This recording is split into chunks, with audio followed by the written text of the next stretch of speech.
Buenas noches, mi nombre es Francisco, soy alcohólico. Sí pedí la aclaración del tema porque ayer de repente estaba yo ahí sentado a un lado de la junta y no sabía cuál era mi tema. De tal manera que cuando me dijeron el tema, honradamente inventé lo que iba yo a decir porque no tenía ni la menor idea de qué carajo se esperaba de mí. Pero bueno, hoy sí me lo dijeron, cuando menos con un poco de anticipación, y hay una solución. Yo soy un alcohólico que tiene una enfermedad incurable, progresiva, inmortal, y por lo tanto me afecta física, mental y también emocional y espiritualmente. Mi vida había sido un desastre absoluto al tomar malas decisiones, al confundir la realidad. Yo confundía la magnesia con la gimnasia, pensaba que la luna era de queso y que el monte era de orégano. Y en el camino hice mucho daño, jodía a mucha gente y había hecho de mi vida un verdadero desastre. Llegué al grupo y me acuerdo bien que mi compañero Daniel me dijo: aquí con que el nuevo de no se caiga de la silla, ya con eso la hizo. Y yo, que consumía a todas horas, me entró el síndrome de abstinencia y como a las 2 horas y media de estar en el grupo, que me comienzo a convulsionar. Y Daniel me recogió del piso, me abrió la boca con una cuchara de madera y me echó el té casi hirviendo. Y mientras me lo echaba me decía: ánimo compañero, usted se va a acordar un día de esta cruda con mucho gusto. Y yo por dentro le mentaba la madre hasta la 5ª generación, porque yo lo que quería era un trago. Era el momento en que yo ya no podía más y estaba aceptando que debía parar. Ese momento de que uno acepta que va a parar sin saber ni por qué ni cómo, y sin embargo lo consigue, es el momento de la abstinencia. El alcohólico debe abstenerse de consumir sustancias tóxicas si verdaderamente quiere emprender el camino del programa. Pero el no consumir tóxicos no se reduce solamente a las sustancias. Un poco después va a entender que tiene que abstenerse de consumir actitudes tóxicas, que tiene que abstenerse de consumir de alguna manera reacciones y emociones tóxicas. Eso antes de que comience el otro proceso, que es el que llamamos la sobriedad. Porque el proceso de la sobriedad, que es el que sigue a ese proceso de abstinencia, es el momento o el proceso en el cual el alcohólico comienza a desarrollar un verdadero crecimiento emocional camino a la madurez sobre bases espirituales, los valores que surgen del programa. ¿Y todo esto dónde lo hallé? Pues lo hallé en Alcohólicos Anónimos. ¿Y qué es Alcohólicos Anónimos?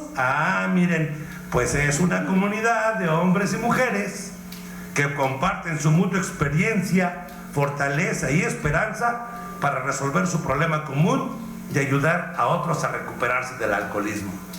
En Alcohólicos Anónimos el único requisito es el deseo de dejar la bebida.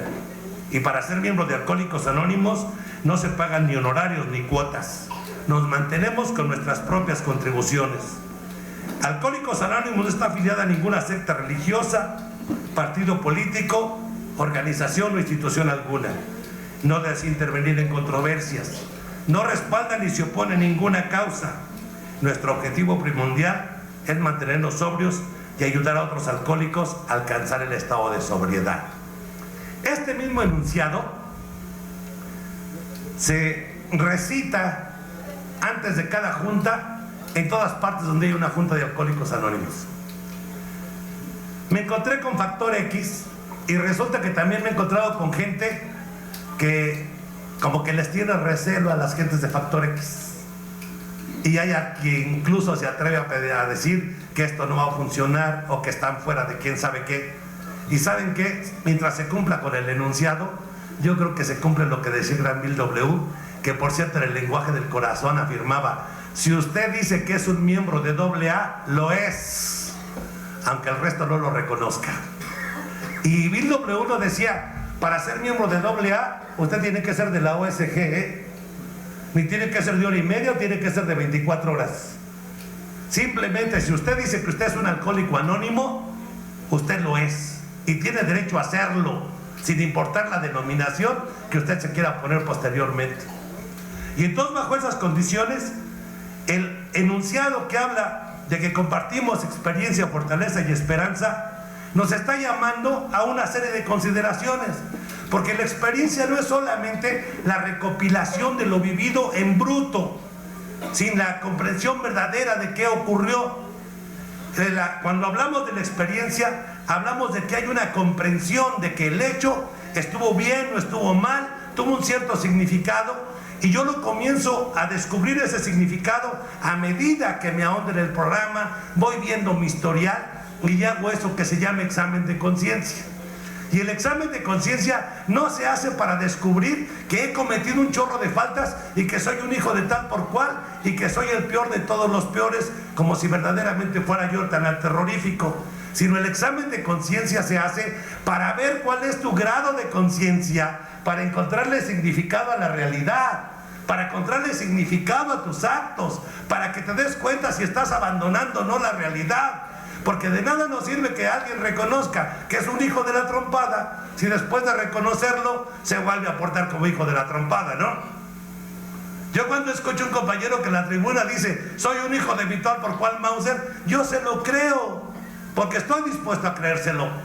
Pero si ya pasaron 8 meses de su estancia en el grupo y me lo sigue diciendo, entonces yo lo que pienso, este güey además de que no cree que no lo escucho y que soy sordo, tampoco se ha escuchado a él mismo, porque en la tribuna no me lo está diciendo a mí, se lo está diciendo a él mismo. Y debería reconocer en ese examen de conciencia que efectivamente eso es una forma de abandono de la realidad. Así que la experiencia es dotar de significado, con conciencia, cada una de las cosas que me sucedieron, que me están sucediendo, y de alguna manera darle dirección a las cosas que me van a suceder o las que quiero emprender. Y la fortaleza, bueno, la fortaleza proviene justamente de poner la fuerza, de poner todo aquello que son mis recursos constructivos en la parte en donde van a funcionar. Y para eso, primero que nada, tengo que desbrozar el terreno donde voy a levantar mi fortaleza. ¿Y saben qué es lo primero que debo quitar de mi terreno? Lo que le estorba al levantamiento de esa fortaleza. Así como para construir una casa tengo que nivelar el terreno, para construir mi fortaleza tengo que nivelar mi orgullo.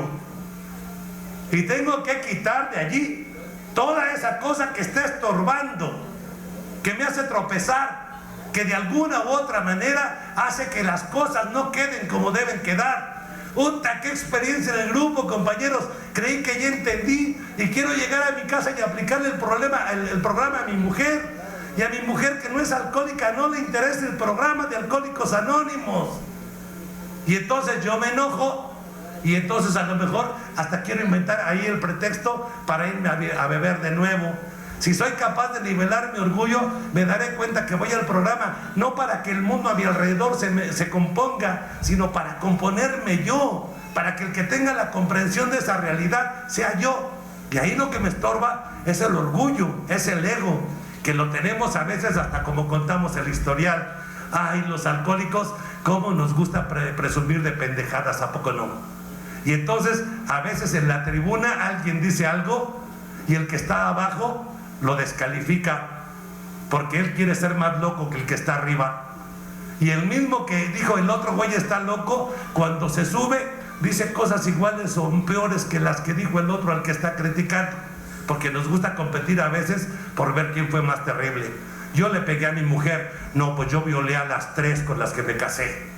Yo me robé el dinero de la casa de mis papás, no, yo asalté un banco. Yo golpeé a un amigo, no, yo casi medio maté a 3 cabrones. Y eso nos gusta. Yo me emborrachaba con 3 copas, no, yo sí me chupaba la botella completa. ¿Nos han oído?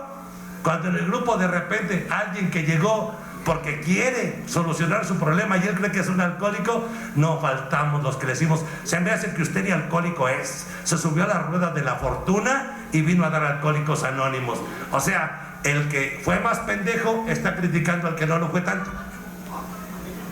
Tenemos que nivelar nuestro orgullo. Tenemos que darnos cuenta que no sirve para nada. La derrota verdadera entonces no consiste en reconocer solo las consecuencias, consiste en reconocer que tenemos graves dificultades basadas en el orgullo y en el ego, para reconocer lo planito donde de aquí en adelante vamos a caminar de la mano del programa y guiado por nuestros padrinos.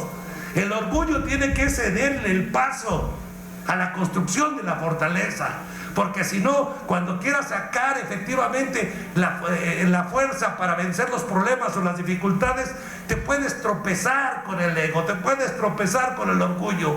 Y no quiero decir que lo hagamos perfectamente y que todo vaya a quedar de poca madre. Sin duda nos vamos a dar algunos topes, pero también tenemos que reconocer, gracias a Dios, los que estamos en Alcohólicos Anónimos no somos perfectos, y creo honradamente que el programa tampoco lo es, cabrón. Y que la perfección no es una meta, sino solamente una guía hacia el mejoramiento espiritual constante. Y por último está la esperanza. Y si quiero tener esperanza, lo que tengo que saber es exactamente de qué fui capaz para ya no poderlo realizar, o cuando menos, junto con la conciencia y junto con la nivelación del orgullo, pueda yo tomar un camino distinto que me lleve hacia un lugar o hacia una circunstancia donde no tenga que sufrir lo que mi enfermedad me obligó a sufrir. Y para eso tengo que ser capaz de confesarme, de confesar y de dilucidar cuáles fueron mis faltas de manera puntual. Y no lo voy a hacer para declararme malo, no lo voy a hacer para que los demás me tengan miedo, no lo voy a hacer simplemente para mostrar mi locura, lo voy a hacer para darme cuenta que esas faltas no debían haber venido, y que si vinieron fue porque indudablemente tengo una enfermedad que me hace daño, que me aleja de la vida y que me impide estar en medio de los demás seres humanos. Y fíjense, esa experiencia espiritual que tiene uno cuando reconoce sus faltas, cuando se da cuenta de cómo el orgullo lo ha hecho tropezar, y cuando se da cuenta cómo con la conciencia uno no es capaz de encontrar el significado que debieron haber tenido las cosas, comienza a ser la primera hebra del libro, del hilo, que se va a convertir en una experiencia espiritual profunda. Ayer les comentaba yo, estoy casado por 4 veces. ¿Creen de veras que nunca me casé creyendo estar enamorado? En mi separación de las familias, 3 familias, dejé a 8 hijos, y no eran perritos, eran seres humanos. Y por lo tanto, imagínense nada más qué nivel de conciencia al no poder conceptuar el amor que pude haber tenido o que me tenían esas mujeres, y el amor y la responsabilidad y la posibilidad que esos niños representaban en mi vida. Y entonces se dan cuenta de una cosa, ¿no? La experiencia espiritual no tiene por objetivo poner los ojitos en blanco, no tiene por objetivo que te vuelvas muy religiosito, tiene por objetivo que descubras que la vida cotidiana es muy espiritual. Porque cuando un alcohólico como yo llega a Alcohólicos Anónimos y golpeaba a su señora, y como llegó a Alcohólicos Anónimos ya no la golpea, eso es muy espiritual. Cuando un pinche ratero como yo llegó a Alcohólicos Anónimos y dejó de robar a partir de que entró al grupo, es una experiencia muy espiritual. Cuando uno como yo siempre fue un pinche embustero, un manipulador y un evasivo consigo mismo, y por fin se pone frente al espejo, se dice su verdad y por fin respeta y se respeta, eso es muy espiritual. Así que la espiritualidad no va a venir simplemente de ponerme de rodillas frente a una imagen religiosa, sino de aceptar la realidad que tengo enfrente y aceptar mi propia realidad, y hacer que coincidan en torno a valores espirituales que brotan de la práctica del programa. Y fíjense nada más, cuando uno comienza a caminar ese camino, de pronto uno voltea y se da cuenta que han ocurrido cosas de las que yo no me creí nunca capaz. Yo trabajé en una clínica hasta hace 6 años, y recuerdo que yo tenía ya en ese momento que estaba en la clínica algo así como 28 años en el programa de recuperación.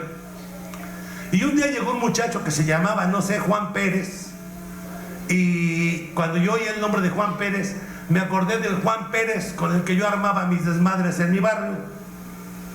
Y pasado unos días llegó la familia de visita, y la mamá del muchacho me dice: mi esposo lo conoce. Ah, sí.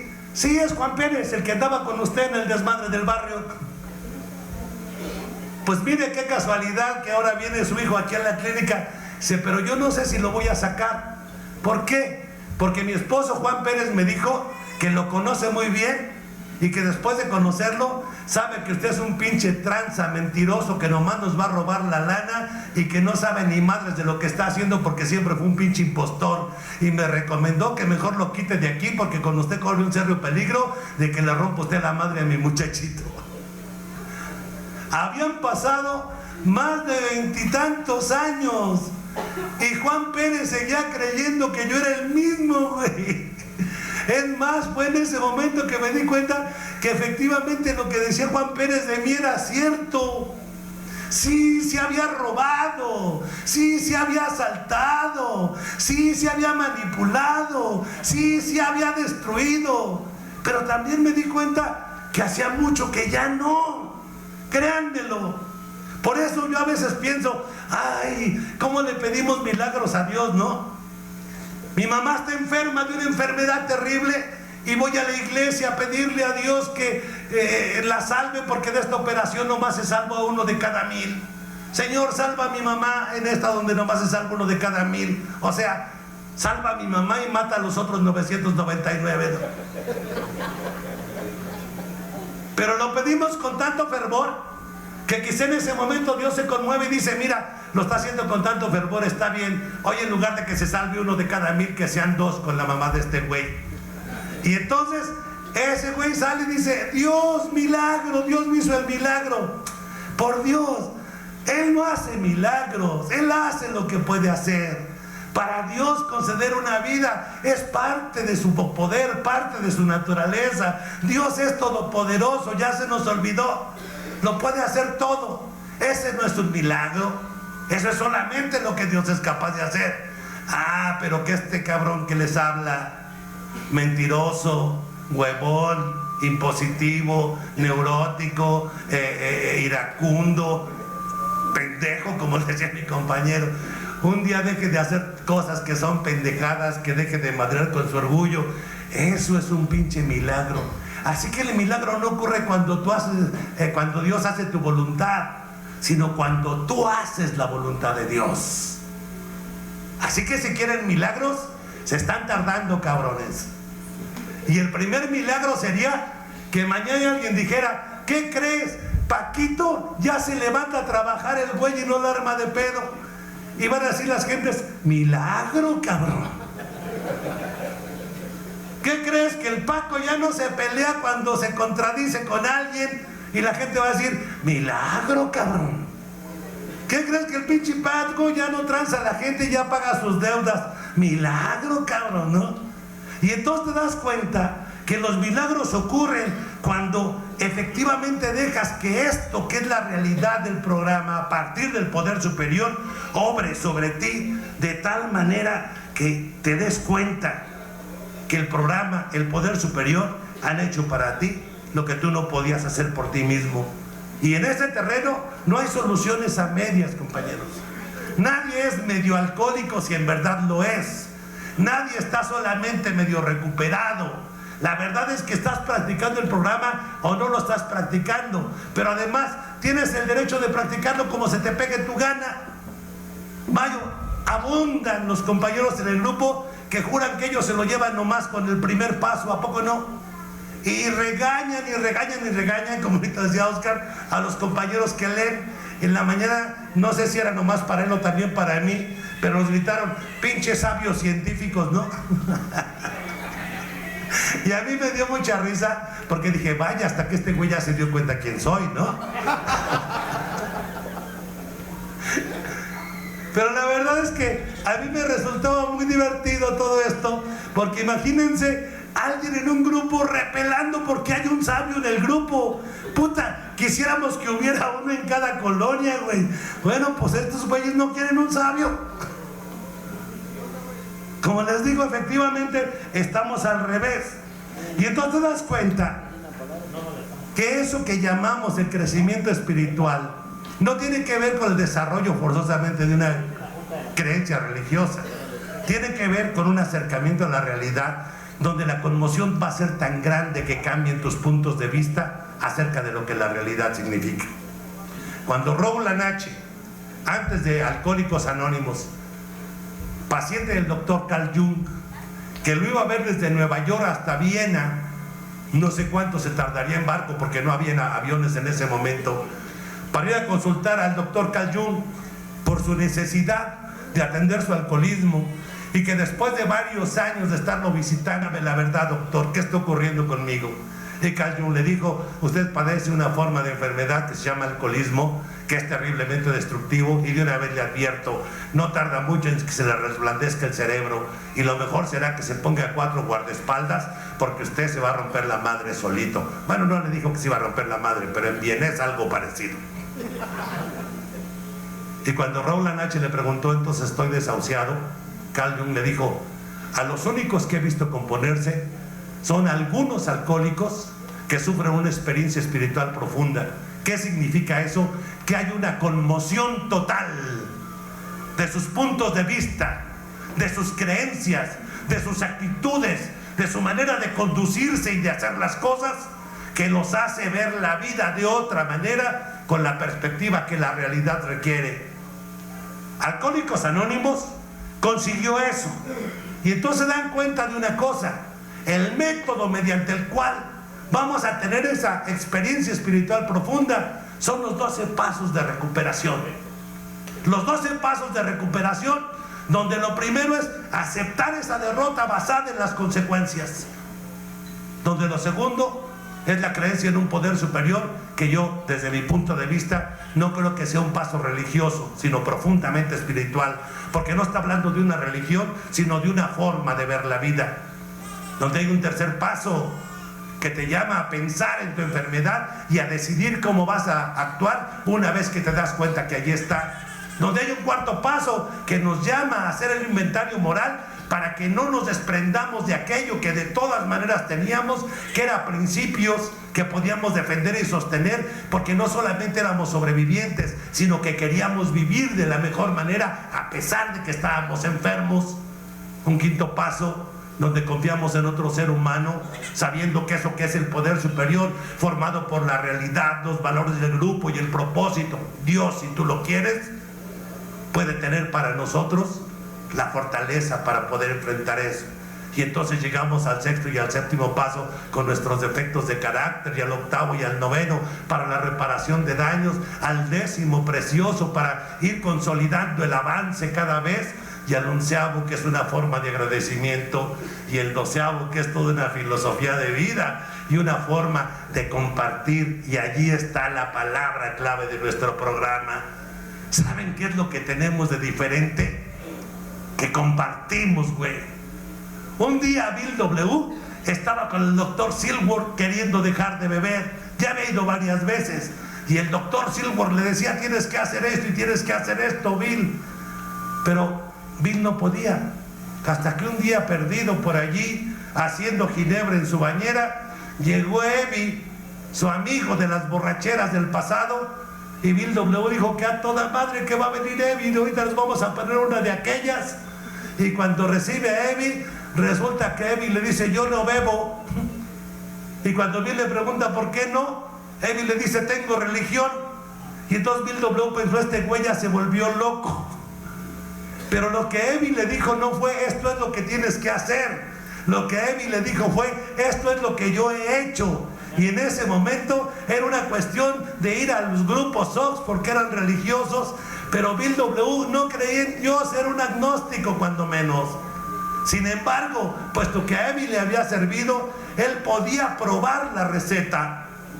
Y cuando un poco después llega de nuevo al hospital con el doctor Silkworth, es cuando lanza su famoso reto, un reto temerario lanzado por un agnóstico: si hay un Dios, que se presente. O decir: a ver, si eres tan chingón, aparécete, ¿no? Y jura que en ese momento se le iluminó el cuarto, que sintió un aire como de montaña, y que pensó: así que este es el Dios de la Biblia. Yo pienso que probablemente estaba alucinando el güey.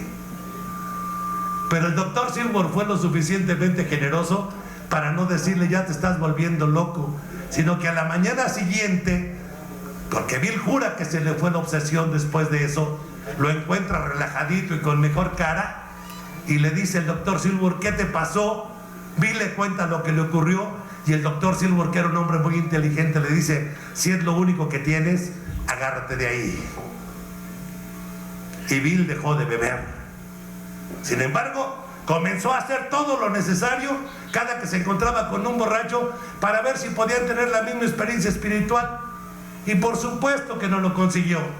Tuvo que llegar al encuentro con el doctor Bob, que no quería verlo, que estaba dispuesto a concederle solamente 15 minutos para hablar con este borracho desconocido de Nueva York. Y que sin embargo, cuando Bill comenzó a decirle: esto es lo que me ha pasado, el doctor Bob se enganchó y se quedaron 6 horas. Incluso el doctor Bob le dijo: mire, a mí no me ha ayudado los grupos Oxford a los que usted va, ya fui y no me ayudaron. No me ha ayudado la medicina. Yo mismo soy un doctor y la medicina no me ha ayudado. Así que no veo cómo me puede ayudar un alcohólico de Nueva York. Y Bill W. le dijo algo que desde entonces se ha convertido en la mística de lo que los alcohólicos anónimos creemos. Bill le dijo: es que yo no vine a ayudarle a usted, yo vine a ayudarme a mí. Así que el paso 12 no se hace para que yo me sienta muy fregón. Yo llevaba a 500 al grupo. No, güey, tú necesitabas de 500 porque 500 veces estuviste a punto de romperte la madre, güey. Y de no haber sido por eso, te hubieras caído. Imagínense nada más, el doctor Bob, médico, cirujano, proctólogo. ¡Ay, Dios! ¿Saben a qué se dedican los proctólogos? ¿Sí, de veras? Lo voy a decir quedito: al culo. Imagínense al doctor Bob borracho y con la mano temblorosa echando a perder los culos de cientos de pacientes. Era un peligro en Akron, cabrón. Imagínate eso, güey. Así que cuando Bill W. llega, puso a salvo los traseros de la ciudad, güey, ¿no? Porque lo importante en esa reunión no fueron quienes se reunieron, sino lo que se dijeron allí. Y Bill W. habló de que esto es lo que me ha pasado, y el doctor Bob decía: sí, sí, así es, así es, así es. Por eso el historial tiene sentido como reflejo, y el historial es el tesoro sagrado de un adicto, es el templo sagrado de un adicto, es el templo sagrado de un alcohólico. Y ese templo sagrado, a veces los alcohólicos lo abren de par en par, expuesto a la curiosidad pública, sin importar quién chingados lo pueda ver, porque les parece que lo deben presumir. Miren el templo que tengo. Hay otros que, muy temerosos, cierran el templo a piedra y lodo, güey, y no lo abren ni a madrazos. Por más que les toques, allí están encerrados en su templo. Y los que van pasando por fuera, nomás oyen los putazos que hay por dentro y dicen: se ha de estar rompiendo la madre este cabrón, pero no abre. Y hay los más sensatos que abren el templo cuando hace falta. Y lo abren no para presumir ni para ocultar, sino para compartir la experiencia. Esto me pasó. Esto me ocurrió. Tuve miedo como tú, María. Estuve resentido como tú, Conchis. He tenido muchas ganas de irme a beber como tú, quien seas. Muchas veces me sentí satisfecho como tú. Y comenzamos a compartir la experiencia, no para ver si somos mejor uno el otro, sino para decirnos cómo nos fue en ello. Y después de todo descubrir que, agarrados de las manos del programa, no estábamos en manos de un Dios así de barba blanca y túnica blanca, sino hecho de realidad, de principios, de propósito, que nos daba el valor no para quitarnos el miedo, sino para hacer las cosas a pesar del miedo que nos daba hacerlas. Y entonces en ese momento descubres que lo que ocurrió en Alcohólicos Anónimos comenzó desde el mismo día de mi llegada. Cuando Daniel me dijo: aquí con que el nuevo no se caiga de la silla, quédate, compas. Y iba yo sin camisa, con los pantalones amarrados con un alambre, un zapato de uno y otro de otro, una puñalada en un brazo y el hocico y la nariz rota. Y sin embargo me abrazó, me sentó, se ocupó de mí, me estaba invitando a pertenecer a esta comunidad de hombres y mujeres que habían encontrado allí una solución para sus vidas. Y ni siquiera me estaba invitando solamente a condición de que yo le firmara un compromiso de quedarme. Daniel sabía que lo estaba haciendo por él mismo, porque eso le ayudaba. y puesto que le ayudaba y estaba amando lo que había obtenido con el grupo, me lo estaba transmitiendo no con presunción, sino con cariño y con amor, porque él amaba su sobriedad. Y entonces, cuando yo comencé a quedarme sin entender ni madres, porque no entendía nada, absolutamente nada, yo lo único que sabía es que me tenía que levantar a las 6 de la mañana para alcanzar a llegar a la junta de las 7 y que me iban a dejar a mi casa a la 1 de la mañana, después de estar encafetado y enjuntado y todo lo que puedan ustedes acabar con nada, ¿verdad? Y que sin embargo 15 días después yo estaba sobrio y estaba sin drogarme.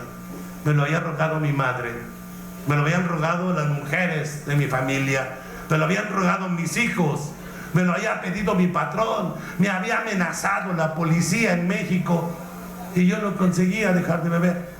Todavía recuerdo una mañana por ahí, por Avenida Chapultepec y Monterrey, que me detuvieron los pinches policías. Yo ni siquiera tenía la idea, desperté, digamos, cuando el pinche policía me estaba dando una cachetada, pero fuerte, que me volteó la cara de un lado a otro. Me dijo, ¿verdad que sí?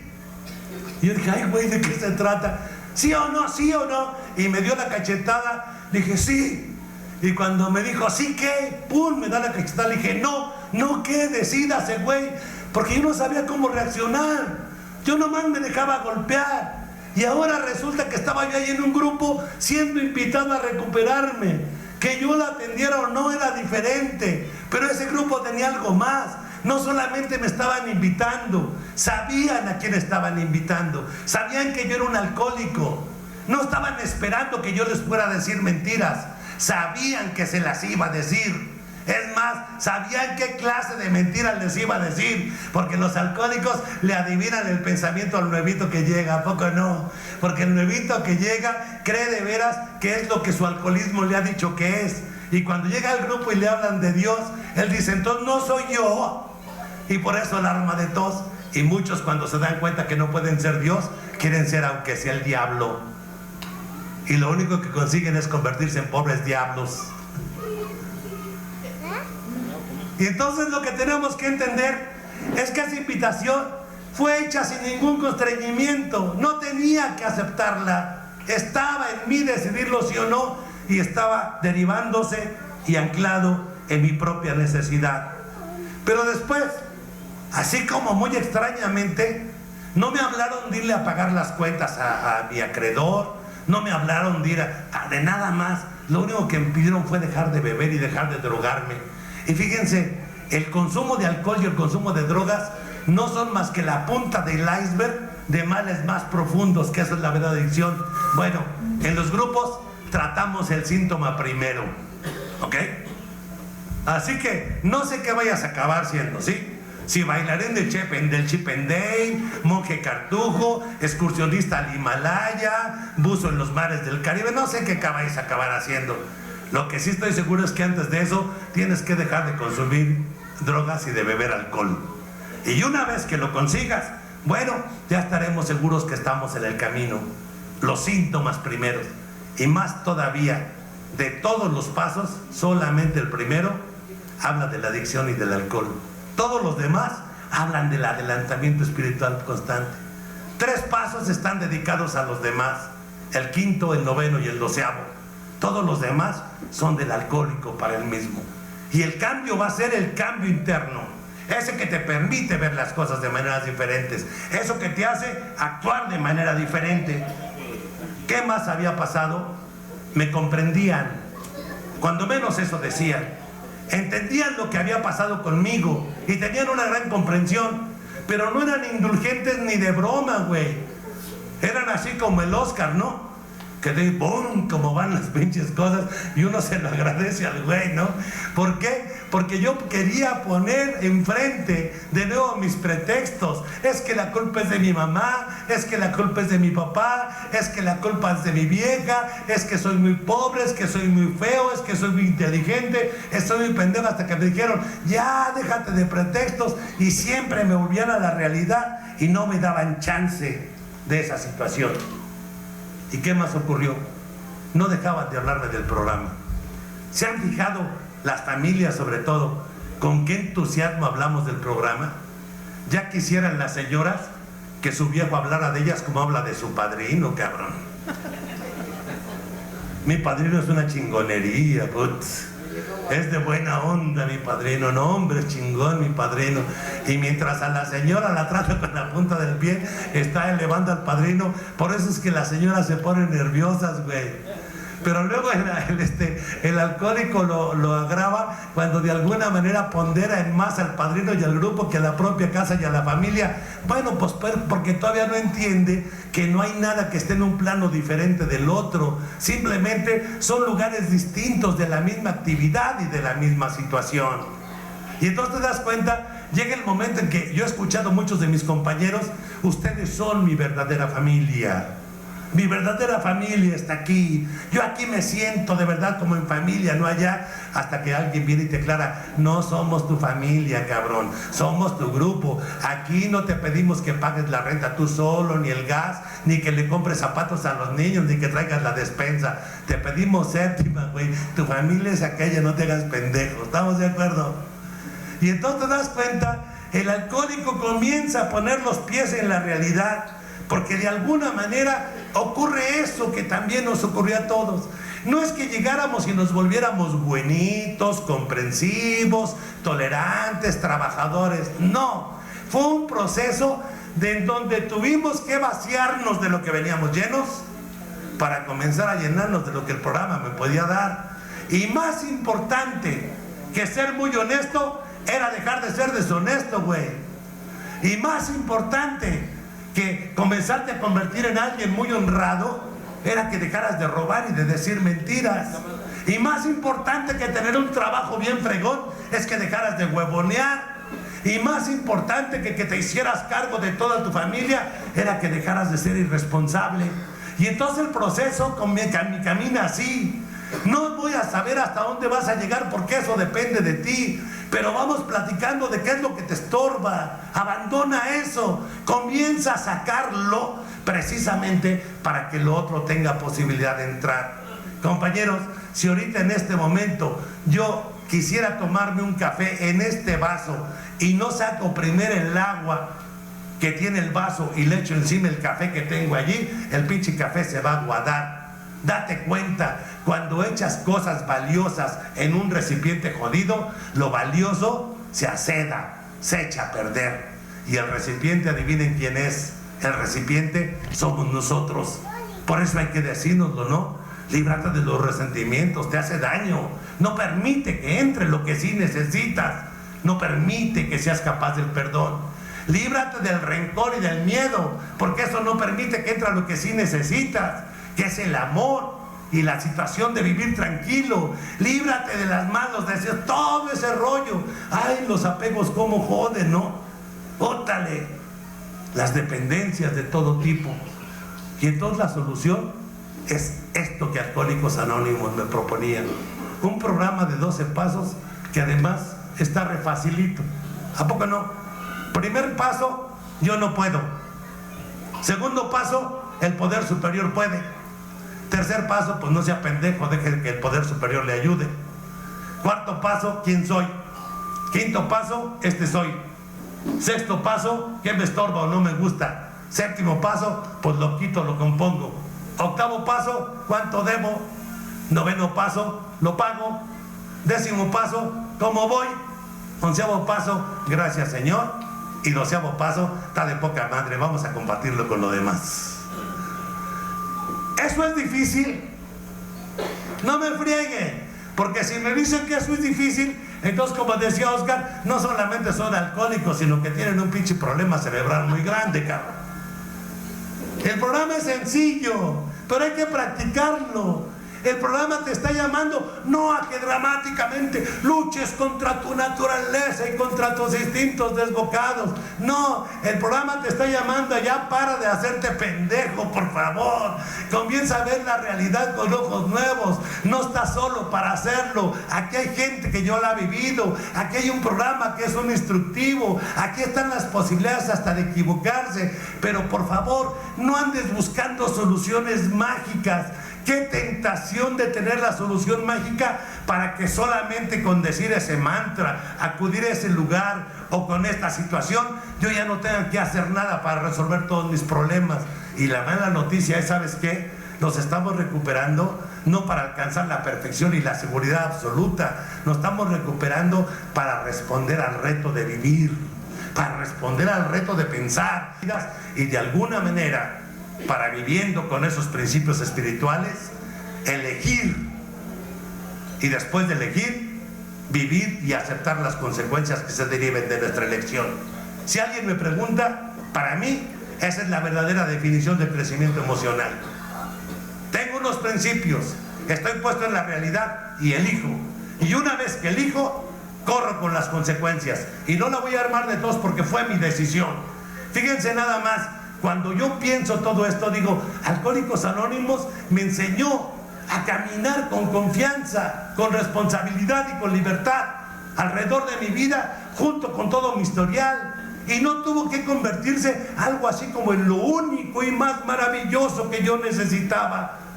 Porque Alcohólicos Anónimos no necesita que lo convirtamos de nuevo en una especie de gueto espiritual, ¿ok? No puede ser una especie de trinchera o encerrona espiritual. Alcohólicos Anónimos es la vida actuante, la vida viviente. Y bajo esas condiciones, compañeros, uno puede vivirla de todas las maneras si está viviendo en el programa de recuperación. ¿Para qué me sirve la experiencia de mis compañeros?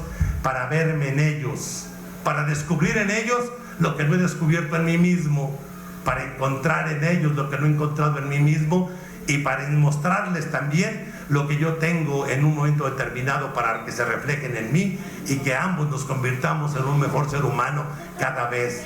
Alcohólicos Anónimos es una parte de mi vida, pero también tengo que confesarlo, no lo es todo. Esa es la verdad, no lo es todo. Aparte de Alcohólicos Anónimos, por supuesto está mi familia, por supuesto está mi trabajo, por supuesto está lo que yo mismo estoy eligiendo acerca de mi propia vida. Pero Alcohólicos Anónimos contiene todo lo que yo necesito para en cada caso normar el criterio y elegir qué camino voy a tomar, este o el otro, en el trabajo, en la familia y en cada una de las cosas que hago. ¿Por qué? Porque tengo que respetar el programa. Había quien decía que el programa se le asemejaba como ese trenecito que en San Francisco va por la calle Powell, ¿verdad? Tú lo conoces, ¿no? Que sube y que al llegar arriba los pasajeros se bajan y lo voltean para que el tren se baje. Y los que cuando llegan abajo lo voltean para que vuelva a subir. Bueno, Alcohólicos Anónimos es así, ese trenecito que hace. Yo creo que los primeros 3 meses el grupo no daba golpe.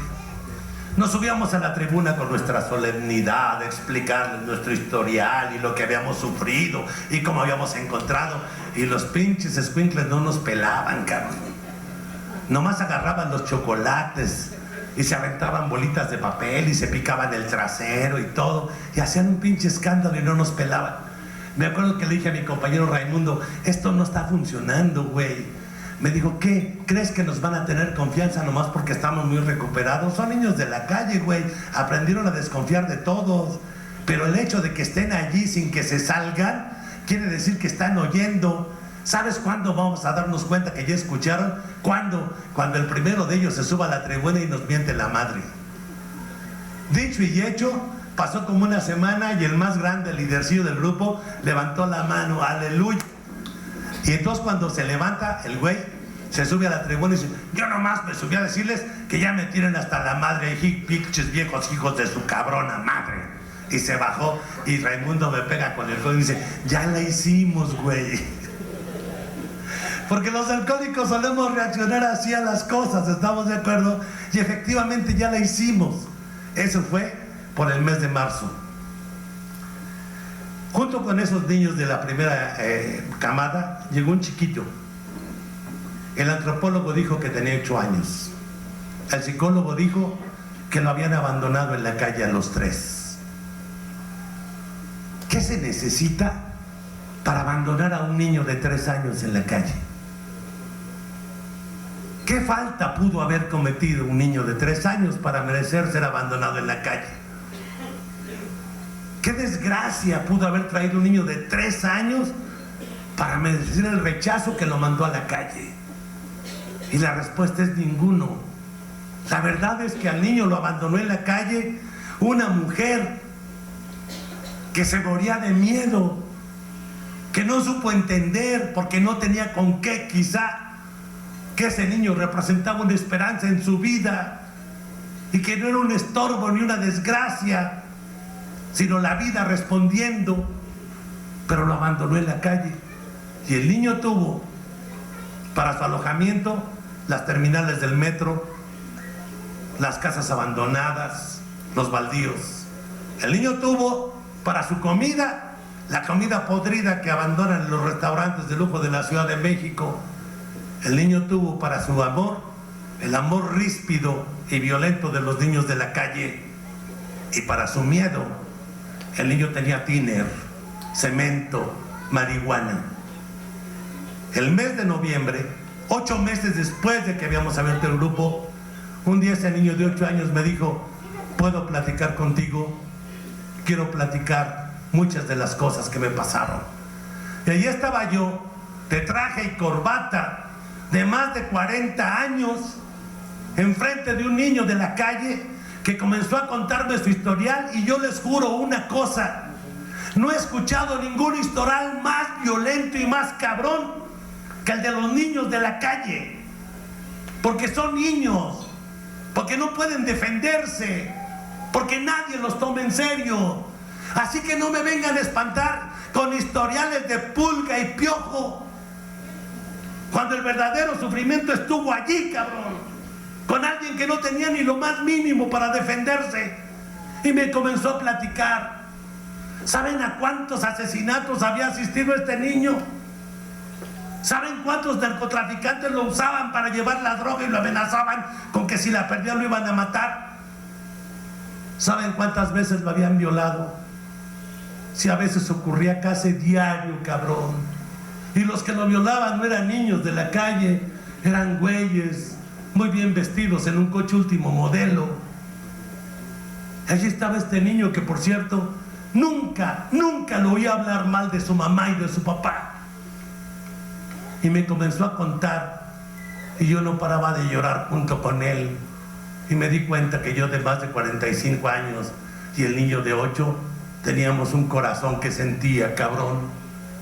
Cuando acabé de escucharlo, me dijo: pero creo que ya todo está mejor, ¿no, Paco? Y yo, con la quijada trabada y uno de los ojos, sí está mejor. Me dice: tengo 8 meses en el grupo. Le dije: sí, bendito sea Dios. Hace 8 meses que no me enchemo, hace 8 meses que no me activo, hace 8 meses que ya no ando en los mismos, ni he visto ninguna violación, ni he atracado a nadie.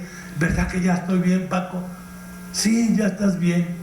Era noviembre y me dice: entonces ¿tú crees que ahora sí me traerá regalos Santa Claus en la Navidad porque ya me porto bien? Puta. Me acuerdo que le dije: claro que sí, mijo. Santa Claus te va a traer regalos. Él sabía quién traía los juguetes. Lo que me estaba preguntando no era eso. Lo que me estaba preguntando era: ¿crees que podré volver a ser niño? Esa era la pregunta real. Porque con toda la miseria, el dolor y la violencia del mundo, ese niño no había perdido la esperanza de recuperar su niñez. Cuando escuchamos nuestros historiales y los compartimos, ¿saben por qué seguimos aquí? Porque con todos nuestros fracasos, nuestra torpeza, nuestras equivocaciones, con todo y ese pinche pasado, con todo y el rencor, no hemos perdido las ganas de ser dignos, de amar a mi mujer, de amar a mi hijo, de amar a mi pareja, de amar a mis padres, de amar a mis amigos. Porque esa es la solución, güey. Son las experiencias que nos forman. Hoy en la mañana que decían: vienen de muy lejos porque seguramente sus viejas los mandaron, dije: válgame Dios, qué falta de perspectiva, ¿no? Y sin embargo, ese mismo, estoy seguro que quisiera que su vieja lo quisiera. Ese mismo estoy seguro que quisiera que sus hijos lo quisieran y lo recibieran. Porque a eso venimos. Y entonces te das cuenta, hay una solución. La solución es el programa de Alcohólicos Anónimos, la realidad y la esperanza y el amor que brotan de él. Yo por lo pronto tengo una convicción, compañeros. Yo seguro que me voy a ir al cielo cuando me muera. Sí, a huevo. Y allí los espero. ¿Saben por qué? Porque estoy seguro que cuando yo llegue al cielo, a la puerta del cielo me va a preguntar Dios: ¿y tú qué haces aquí, güey? ¿Cómo qué, Señor? Pues si disfruté de poca madre todo lo que estaba allá abajo. Imagínate, 4 esposas oficiales, además unas no oficiales. Tuve un chorro de hijos, conocí la música de Pérez Prado, de los Beatles, de los Rolling Stones, de Led Zeppelin. Además, pues vi bailar un chorro de viejas que me encantaban. Tuve muchos amigos, fumé mota, tomé pastas, chupé alcohol, hice muchos desmadres. Y después llegué a Alcohólicos Anónimos y había alcohólicos con los cuales compartir, y pasábamos la noche en vela hablándonos de las cosas. Tuvo de poca madre, porque además tenías carne en su jugo, tortas ahogadas, pozole, gorditas de Huehuetenango. Fui a conocer a algunos güeyes que me hablaban mal de no sé cuántas cosas, y todo lo aguanté, Señor. ¿Y sabes qué? Todo eso me hacía sentir vivo. Y entonces yo estuve agradecido de que me trajeras a la vida, cuando entendí que todo eso era parte de lo que me tocaba vivir y que tú me lo habías dado. Y me va a decir: ¿de veras, Paco? Sí. Va a decir: pásale, güey, tú sí supiste para qué era la pinche vida. Y cuando me pase Dios, va a llegar el pinche diablo con mi cuarto paso, compañeros. Y le va a decir: ¿cómo que lo estás dejando pasar este güey? Mira todo lo que hizo. Y Dios lo va a ver y va a decir: andaba pedo, hombre, ni cuenta se dio de lo que hacía. ¿Se ríen? Bueno, pues eso es tan real que si no lo creen, entonces díganme qué carajos hacemos aquí. Porque después de todo lo que pasó, después de todo lo que ocurrió, aquí está Alcohólicos Anónimos diciéndote: aquí está el cielo, cabrón. Ya hay 2 puertas, una que dice camino al cielo y otra que dice putizas gratis. Bueno, pues hay güeyes tan locos que se meten a la de las putizas gratis porque ellos son bien cabrones y van a ganar. Pero el programa es otra cosa. Dicen que Juan el Bautista andaba predicando, lo agarraron preso y ya preso mandó a sus emisarios a preguntarle a Cristo que si él era el Mesías que estaban esperando. Y Jesús le dijo: vayan con Juan y díganle lo que han visto.